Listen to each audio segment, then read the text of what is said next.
আমরা যতটুকু তথ্য জেনেছি, আমাদের কর্মী আবুল বাশার ওরা যখন আমাদের মানে র্যালিতে আসার জন্য প্রস্তুতি নিচ্ছেন, তখন তাকেও বিভিন্ন রাজাকার শব্দ বলে উত্তেজিত করেছে।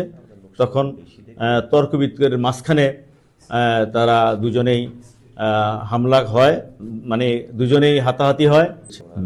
এবং আমাদের ওনারা দীর্ঘদিন ধরে ময়দানে আধিপত্য বিস্তার করেছিলেন। বেলুমিয়াতে আধিপত্য বিস্তারের চর সহ নানা লুটতরাজ করতেন।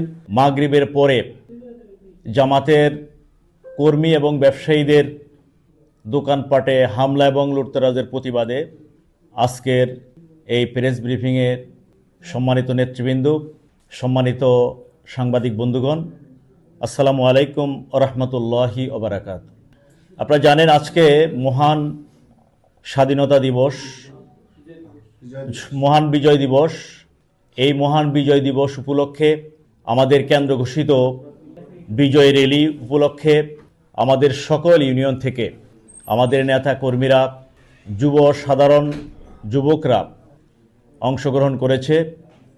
এই উপলক্ষে ভোলার একটি ঐতিহ্যবাহী ইউনিয়ন ভেলুমিয়া ইউনিয়ন থেকেও আমাদের নেতা কর্মী যুবকরা সকালবেলা আসার পথে সেখানে বিএনপির কর্মীরা আমাদের আবুল বাশার নামে একজন কর্মীর উপর অতর্কিত হামলা করে। আমি আমাদের ভোলা সদর উপজেলার ওসি সাহেবকে অবহিত করি, যাতে করে পরবর্তীতে কোনো পরিস্থিতি না হতে পারে।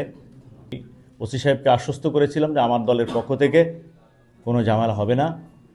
কিন্তু আমরা দেখলাম মাগরিবের নামাজের পরে আমাদের কর্মীরা যখন নিজ নিজ ব্যবসা প্রতিষ্ঠানে অবস্থান করছিলেন, ঠিক তখনই ইউনুস কমান্ডার, জিলন, হাসনাইন এবং ইসরাফিল মাস্টার, রাশেদ সহ প্রায় 1.5 থেকে 200 লোক একত্রিত হয়ে আমাদের আব্দুল মোমেন ভাইয়ের, আমাদের কর্মী, তার নিজ দোকান আমিন সুজে বসাচ্ছিলেন, সেখানে অতর্কিত হামলা করে এবং সেখানে তার দোকানপাট ভাঙচুর করে, লুটতরাজ করে।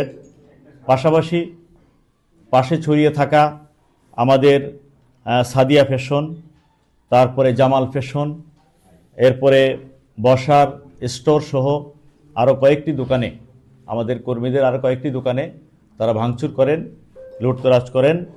পাশাপাশি সেখানে আমাদের কর্মী আশিক, পিতা আব্দুল নূর এবং আমাদের কর্মী আকাশ, এরপর আব্দুল মোমেন, আমাদের কর্মী মোহাম্মদ রিয়াজউদ্দিন, জাকির হুসাইন এবং মাসুমের উপরে অতর্কিত হামলা করে তাদেরকে গুরুতর আহত করেন।